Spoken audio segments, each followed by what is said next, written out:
So I found this thread rather interesting, okay? And as you can see, it says here a Bangladeshi take on the Sunny Veah situation.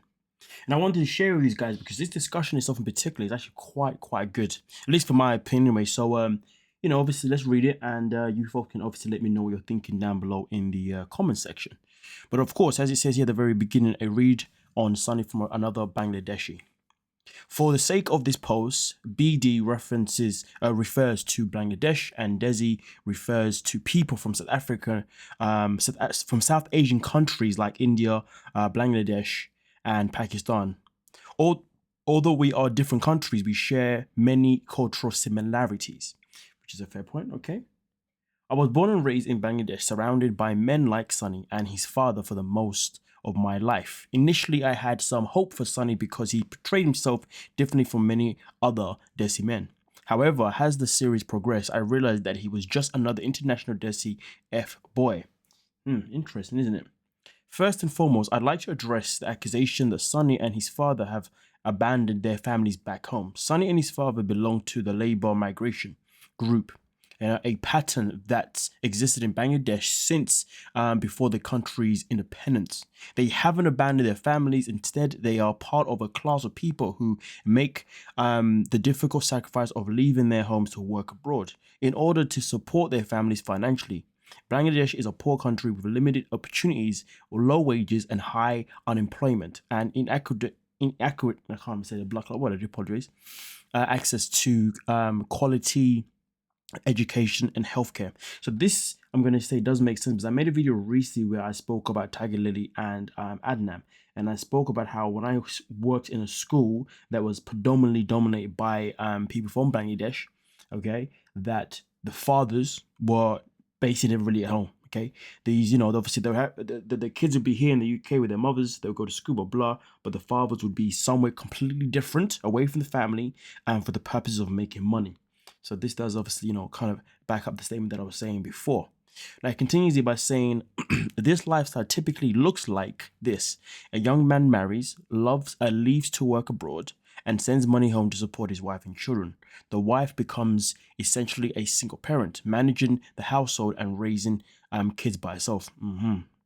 The husband may only visit once every 3 to 5 years, and in some cases not for as long as 10 to 15 years.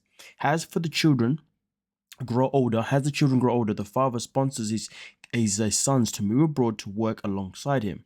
While daughters are often married off to another migrant worker, this cycle continues across generations. There are even cases where migrant workers have a family back home in Bangladesh while also having another family in the country that they work.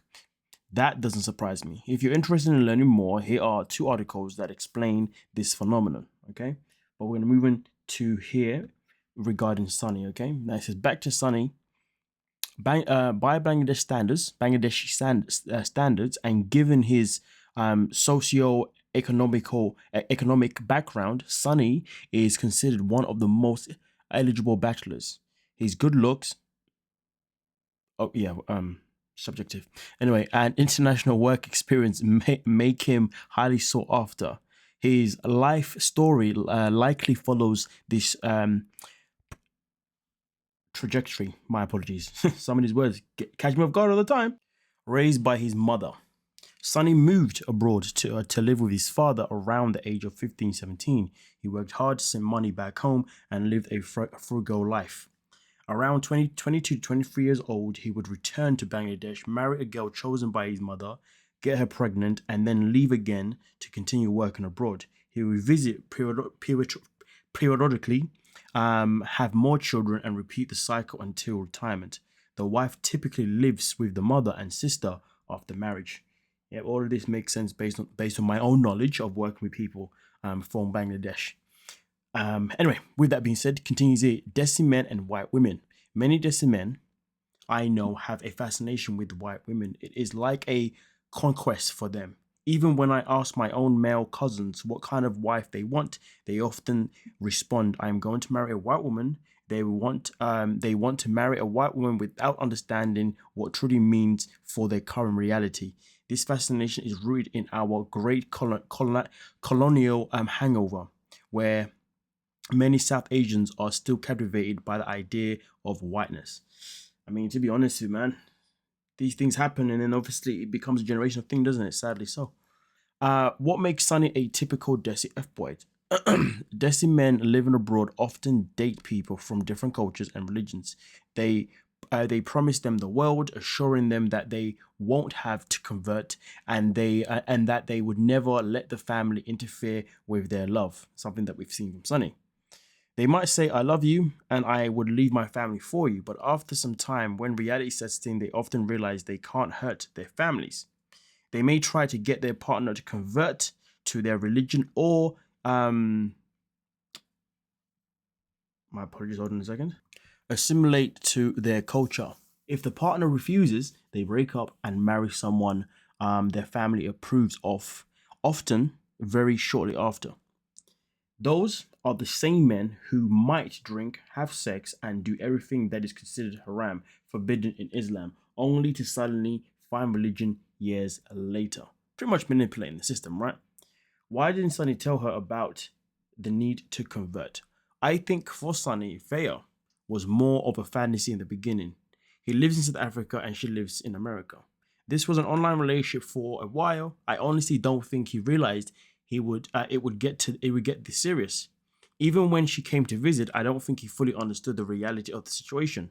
He didn't want to introduce her to his family or his real world because doing so would burst his bubble. This was all a fantasy, and once he had begun bringing it into his actual life, the reality set in, and he realized how deep he was in. I mean, I get that bit, and I'm not contesting it, but I'm pretty sure reality would have had to set in earlier than that. Otherwise, why apply to be in the show? Do you see what I'm saying? So I feel like reality would have had to set in before Veah even came to South Africa, because she came there for the first time being filmed. But anyway. Not to defend him, but I don't think he was being malicious by not mentioning the need for her to convert. I generally believe he was just blinded by the situation and didn't have the foresight to understand what it truly means to be with a woman who's not from your religion and culture. Yeah, I don't agree with none of that. Not gonna lie to you. No, like I said, they did a whole process of making sure that they were going to be on TV to film their relationship. But don't get me wrong, maybe he thought that he could film the relationship, and maybe he thought things would work out the way it is said here, and maybe therefore he did end up blindsiding himself. So to be fair, there is a possibility, but I don't know. I don't know if I really buy myself. Let me know what you're thinking. The engagement did take me by surprise, not gonna lie. However, I'm doubtful it will last, as Veah doesn't seem the type to convert or fully assimilate. And to be fair, I do agree that. To be fair, I don't know. I don't know if I'm convinced that it's going to last. The engagement stuff in particular. But listen, I don't know if I've said it before, but I've heard a rumor that these two are back for another season. So if they are back for another season, I guess we'll find out. Obviously where their relationship is going next. But also on top of that, we have got the tell-all coming up. So of course we will obviously find out things further tell, or obviously their current status of their relationship as well. Nonetheless, though, wanted to share this with you folks. Let me know your thoughts down below in the comment section, and we'll most certainly talk about it. Don't forget to like, subscribe, and of course, peace.